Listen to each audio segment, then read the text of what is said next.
I actually don't, I keep resisting making this video because every time I start to plan what I want to say, I get emotional, and I don't want to like just rant from a place of emotion, and I don't know how emotional I want to be in front of almost 2,000 people. But part of the reason I do want to make it is because I had an emotional rant about this situation with my friend, and she said I made good points and has encouraged me to make this video. So it's her fault. I'm giving into peer pressure. Don't be like me, kids. This is a video letter to JK Rowling from a queer, non-binary person who has held the Harry Potter series as a safe place for almost my entire life.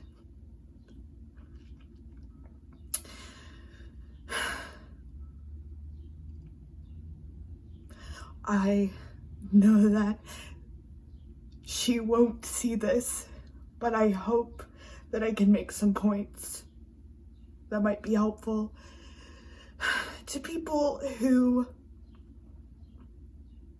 look up to me. Some of you are younger than me, some of you, I just want to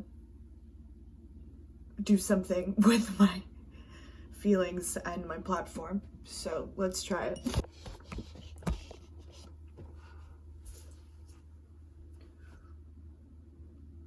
Okay, so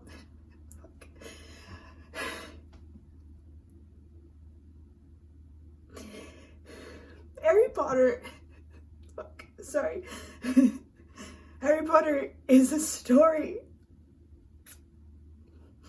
about a child who felt like he had nobody for so long.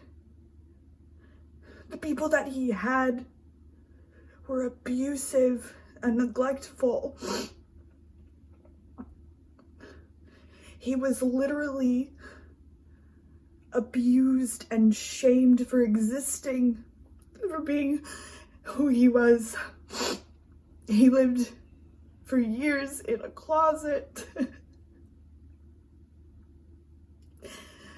then he got to find out that there were other people like him. There were other different, special people just like him. That who he was okay. And he got to escape. He got to escape and he got to embrace who he was and become his true self.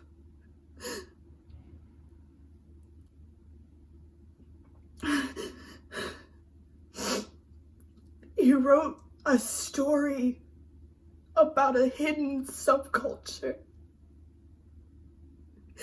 People who can't be who they are unless they're in a secret, protected place, surrounded by only their kind.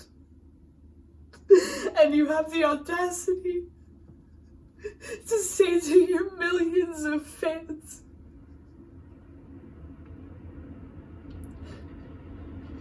that our identity doesn't count because it infringes on yours.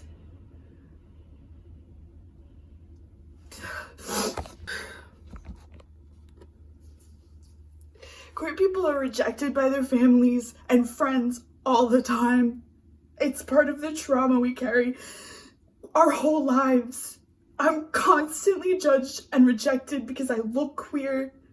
I have to come out to people and wonder how they're gonna take it. I have to take the microaggressions. I have to take the aggressions my entire life. And I'm not saying that women don't suffer. I'm also a woman. I'm non-binary, sure. That just means that you can say they or call me handsome, and I don't give a fuck.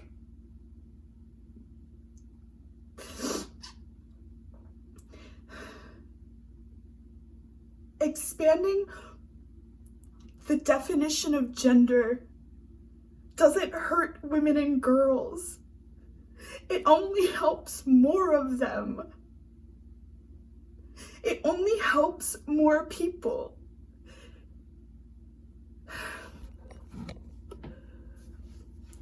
The first time I had a friend come out to me as a transgender woman, it was complicated in my mind. It was hard for me because I was very, very strongly attached to my female identity, my woman identity. I was a feminist. I was a dyke. I was like, women and the oppression that I've experienced as a woman, that is important, that is valid. And it was hard for me to kind of, what's the word? Allow those two mindsets to coexist. To be like, you're my friend, you're a woman, but I'm a woman, and we were raised differently, and so it's different. But what I've come to learn is that my experience of being a woman, perceived as a woman, identifying as a woman a lot of my life, woman aligned, whatever, is different to every other woman's experience. I'm white and fat. It's different from skinny women's experiences. It's different from heterosexual women's experiences. I was raised poor. It's different from women of color's experiences. Trans women's experiences are so different than my experience. None are more valid than the other. And if we can expand our mindset and help each other, it's only gonna make us more powerful.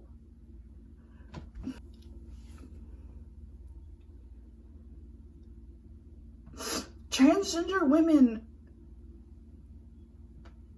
face the most violence in our society. You cannot call yourself a feminist and not include transgender women in your umbrella of protection. You're not a feminist. You only subscribe to the strict gender roles of the binary. That's not what we're doing. That's not the future of this world. It's more misogynistic to say that this is what a woman is and this is all a woman can be. That's restrictive. And you're saying you only want to protect a certain kind of person. That's oppressive. That's marginalization. That's everything that you taught us in your books to fight against. That's everything that you claim to stand for as a feminist. To stand against as a feminist.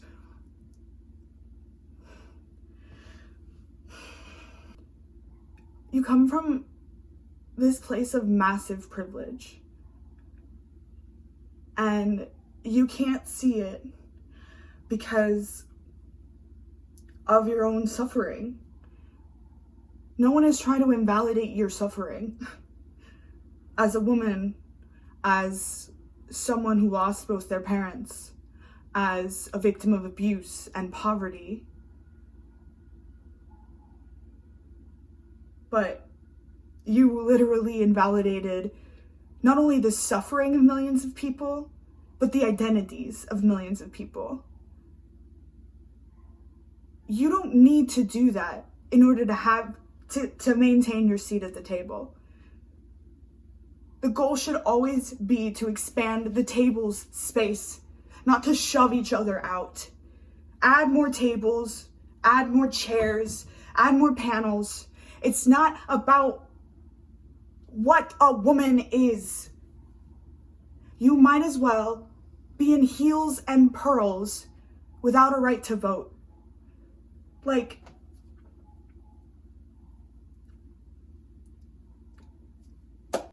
You said this is the most misogynistic time. That is the most tone-deaf thing I've ever heard.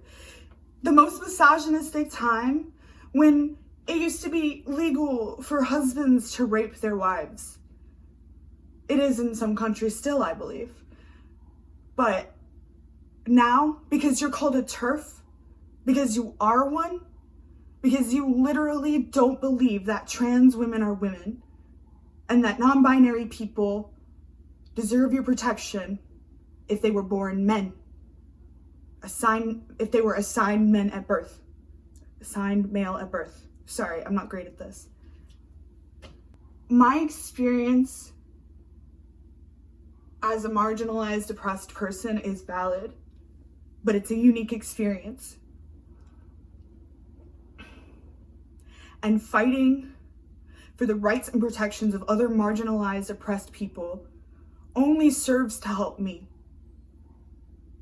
First and foremost, it's the right thing to do to set aside your own fucking selfish needs and recognize your privilege in addition to your oppressions, and recognize that you need help, so do other people. So we can come together. If you think that, oh, I need help, fuck those other people, you've lost. You've hurt the cause. And the shit you said hurt millions of people. It literally traumatized us. I left home for college and go back for holidays, in part because of my queerness, because I come from a place where it's not okay to be out, it's not normal, it's not accepted. I had to leave, I had to escape to be able to be myself and find my people. And Harry Potter served as a safe space, a light, an anchor, whatever, hope, optimism, belief in myself, belief in the ability to change and to fight back and to resist and do what's right, and to fix the system and to combat evil. You wrote those things, you taught me that, I held on to that. It shaped who I am as a person. It was my story. It's no longer your story. You abandoned it a long time ago when you thought you could just say whatever you wanted to make yourself look however you needed to look. You are done appropriating marginalized people's identities and experiences, and you are done speaking over them and telling them they're wrong. You are done traumatizing us. You're done being a coward who can't stand up to debate and dialogue. You are done being a fucking arrogant, superior cunt. I apologize for my language, but you think vaginas are so important. Take that insult deeply to heart. How dare you? I really hope you learn from this. I have very little faith in any celebrity anymore.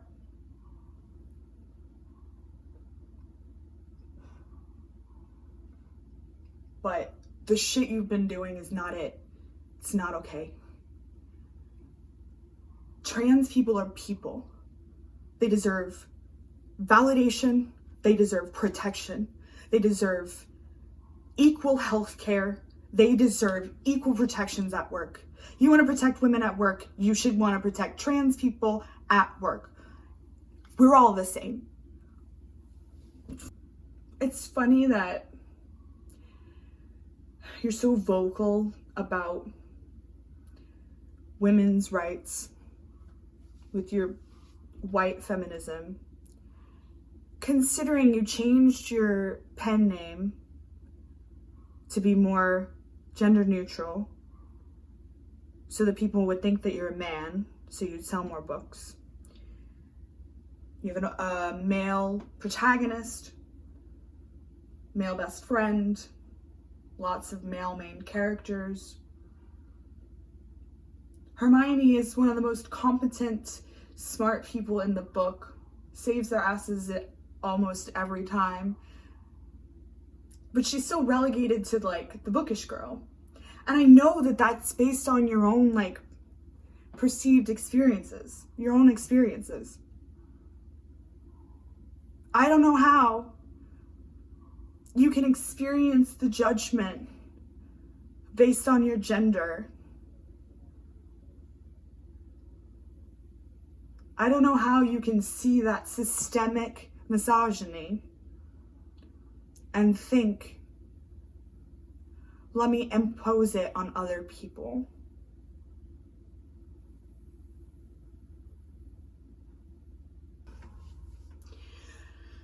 Women of color and trans people have been fighting for our rights on the front lines, dying for equality, whether through state violence or actual social violence or on the front lines of riots. We owe it to them to fight for them, to include them, to consider them. At this point, you have to recognize how privileged you are. You are no longer poor. Yes, you're a woman, but you are a white, rich celebrity. You have so much status in this world, so much power, and you are using that power for bad things right now. You are hurting people. You are hurting a good cause. You're hurting your own cause. In the middle of Pride Month, in the middle of the Black Lives Matter movement, you just had to pile on more trauma. I hope you are ashamed. I hope you learn better. I hope you hear Emma Watson and Daniel Radcliffe and Rupert Grint. I hope you don't dismiss them as lost millennials. But maybe you're just stuck in your castle, in your bubble, thinking the whole world is against you. But we all have to open our minds and open our hearts, because pitting ourselves against each other, limiting our categories of protection, it's only allowing the people in power and the systems that oppress us to continue. The systems that oppress all of us. I might think of something else to add while I'm editing this, but I'm just going to conclude by saying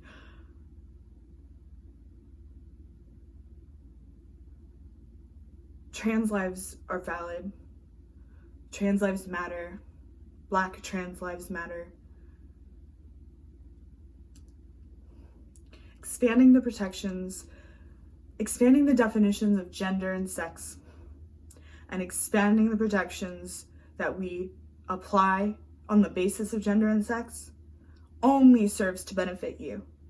I don't know why you would push to exclude other people when we could just include more people, including you.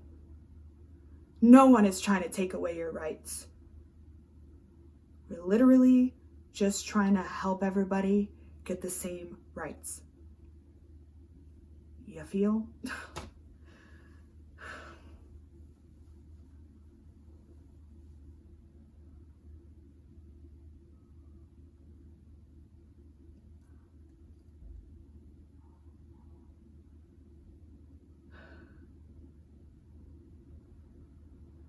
Happy Pride, everybody. Links below for how you can help.